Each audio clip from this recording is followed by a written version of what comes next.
Assalamualaikum warahmatullahi wabarakatuh. Kami daripada kumpulan 14 ingin membentangkan tentang senjata tradisional pertukangan pembuatan keris di Kampung Perangkap, Benuk Susu, Pasir Mas, Kelantan.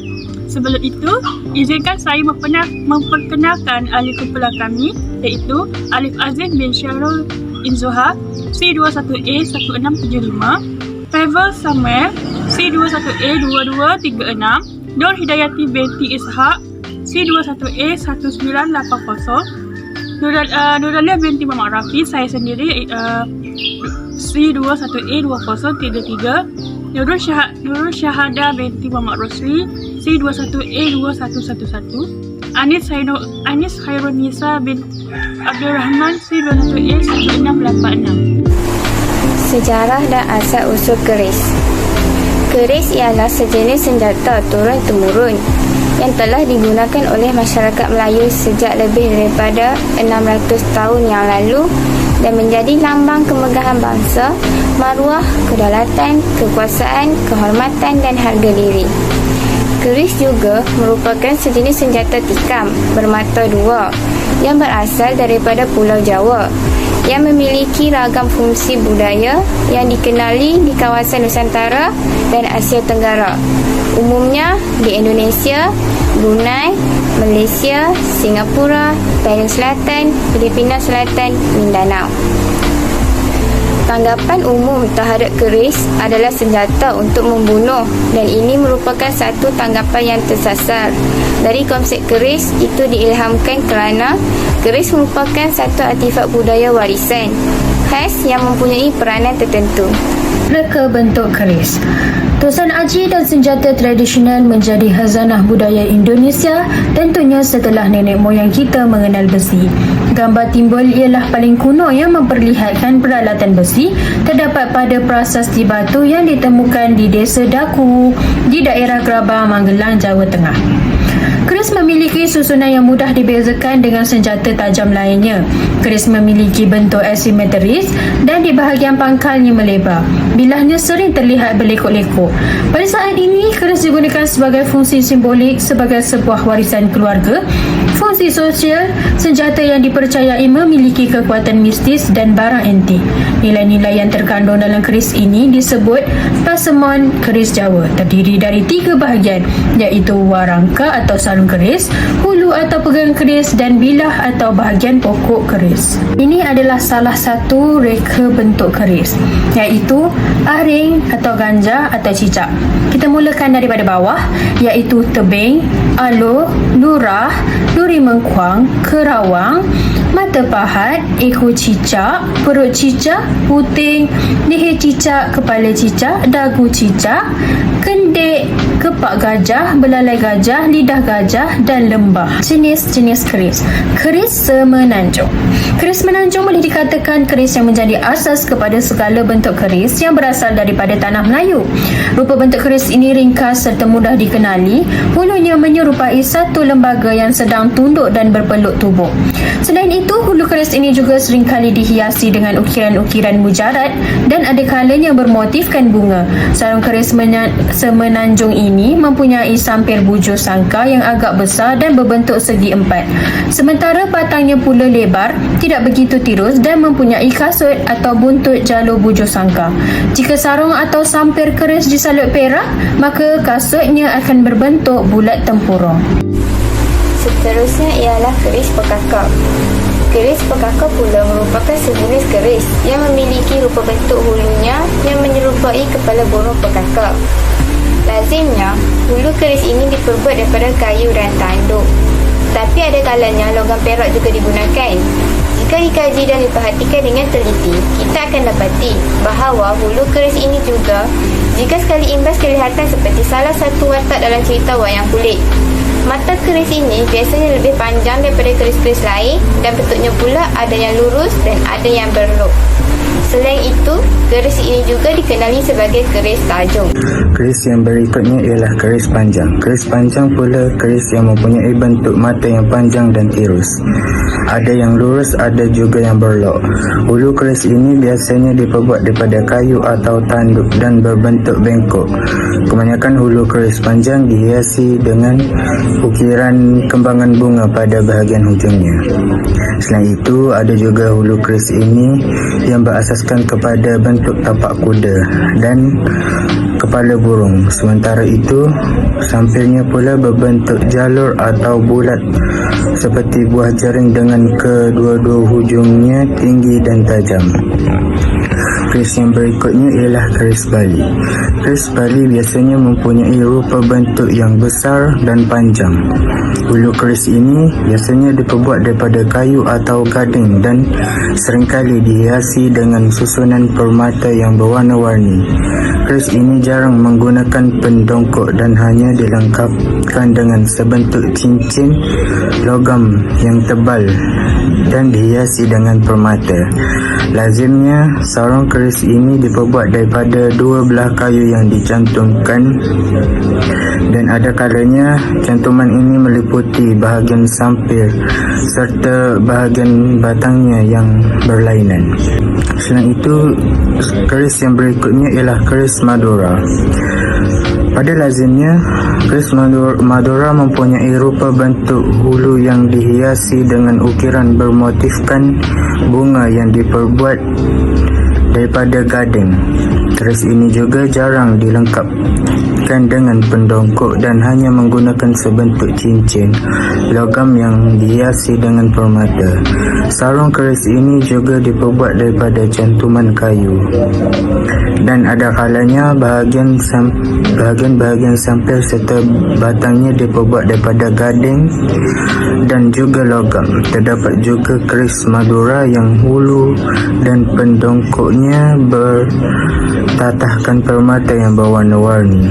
Mata keris jenis ini biasanya berkilat dan mempunyai pamur yang bercorak warna putih, kelabu dan berlatar belakangkan tanah yang berwarna kehitaman. Keris yang berikutnya ialah keris Jawa. Keris Jawa dapat dikenal pasti berdasarkan rupa bentuk bahagian hulu dan sarungnya, terutamanya pada bahagian sampirnya. Hulu keris ini biasanya diperbuat daripada kayu dan berbentuk bengkok pada hujungnya, dan ada kalanya ia menyerupai bentuk Jawa demam. Selain itu, hulu keris ini juga dilengkapkan dengan sebentuk cincin yang diletakkan pada bahagian bawah pendongkok dan dikenali sebagai selut. Pada bahagian sarung keris ini pula, ukuran batangnya tidak begitu lebar tetapi tirus serta berbentuk bulat di bahagian pangkalnya. Jenis keris yang berikutnya ialah keris Bugis. Keris Bugis pula biasanya dikenal pasti berpandukan kepada rupa bentuk hulu, sampir dan buntutnya yang diperbuat daripada kayu atau gading. Sampir keris ini mempunyai bentuk yang hampir serupa dengan sampir keris Semenanjung, tetapi lebih bulat dan tajam. Ada kalanya hulu keris ini juga diukir dalam bentuk Jawa demam, tapi telah diubah suai menjadi lebih ringkas. Identiti yang paling jelas bagi keris Bugis ini ialah keadaan kasut atau buntutnya yang berbentuk mata kapak. Jenis keris yang terakhir ialah keris Sondang. Keris Sondang mempunyai rupa bentuk hulu, mata dan sarung yang berukuran lebih besar berbanding dengan jenis-jenis keris yang lain. Matanya sama ada lurus atau berlok, adalah lebih panjang, lebih tebal dan lebih lebar. Hal ini adalah kerana keris ini digunakan untuk menetak atau mengibas dan bukannya untuk menikam.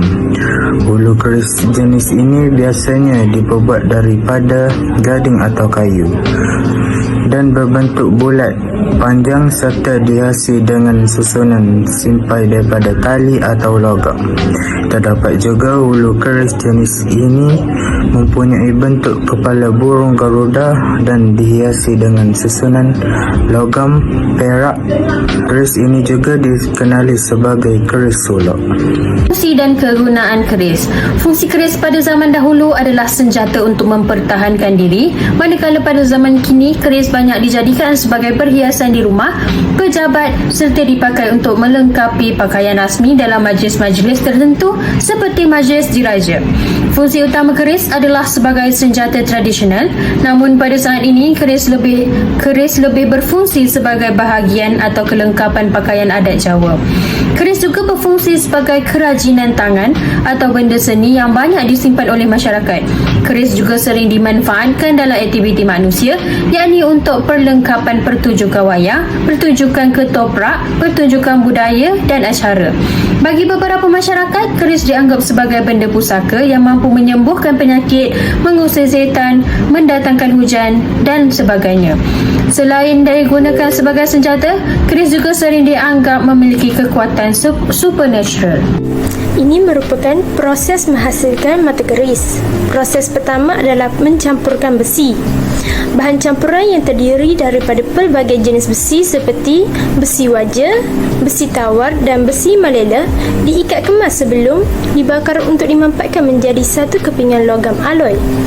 Kepingan-kepingan besi diletakkan di antara besi-besi yang berbentuk bengkok-bengkok di mana ia akan membentuk corak-corak pada matanya. Kepingan besi tersebut dipanaskan sehingga panas merah menyala, lalu di atasnya diketukkan dengan kepingan logam yang bengkok-bengkok tadi dan dipanaskan lagi sehingga merah menyala. Kepingan logam yang bengkok-bengkok tadi diketuk pada kedua-dua bahagian kepingan besi yang sekeping itu. Ia diketuk dan dipanaskan berkali-kali sehingga besi itu menjadi satu. Seterusnya ialah proses menempa. Besi dibakar dan diketuk secara bertalu-talu sebelum dipotong. Setelah dipotong, mata besi itu dipanaskan semula dan diketuk berulang kali. Proses ini berterusan sehingga bentuk mata keris mula terbentuk. Semasa proses pemanasan dan ketukan yang dilakukan, terdapat pencantuman yang tidak begitu sempurna antara kepingan-kepingan besi tersebut.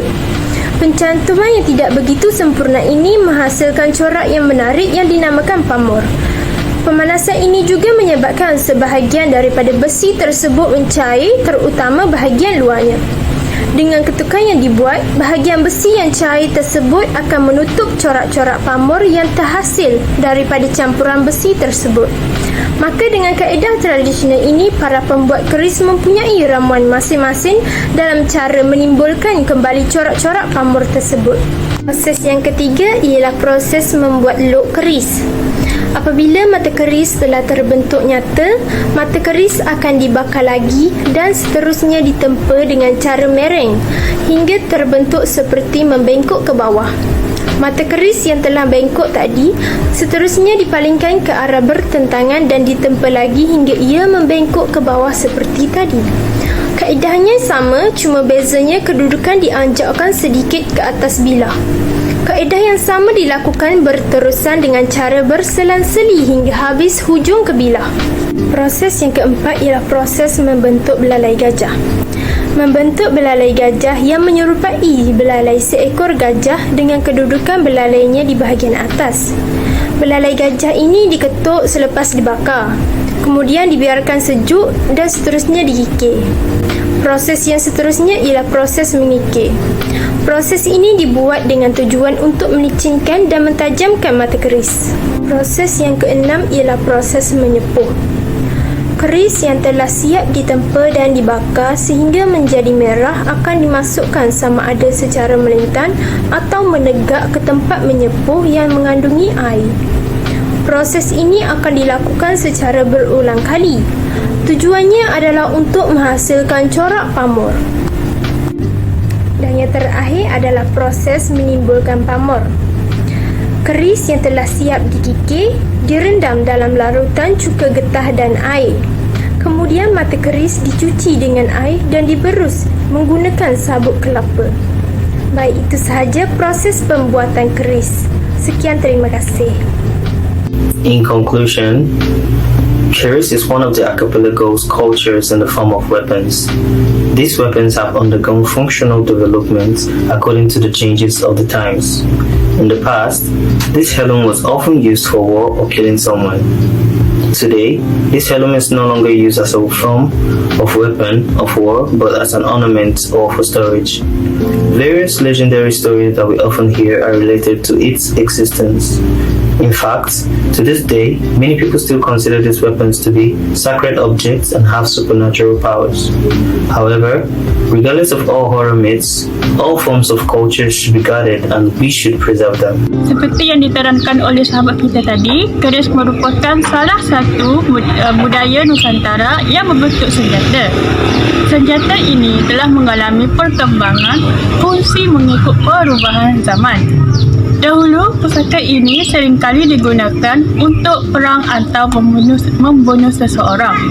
Saat ini, pusaka ini tidak lagi digunakan sebagai senjata perang melainkan sebagai hiasan atau simpanan.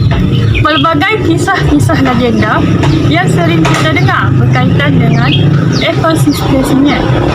Malahan, hingga saat ini masih banyak orang yang menganggap senjata ini sebagai benda yang suci dan memiliki kekuatan gaib. Namun, terlepas segala mitos seramnya, segala bentuk kemuliaan tersebut patut kita jaga dan kita melestarikannya. Sekian, terima kasih.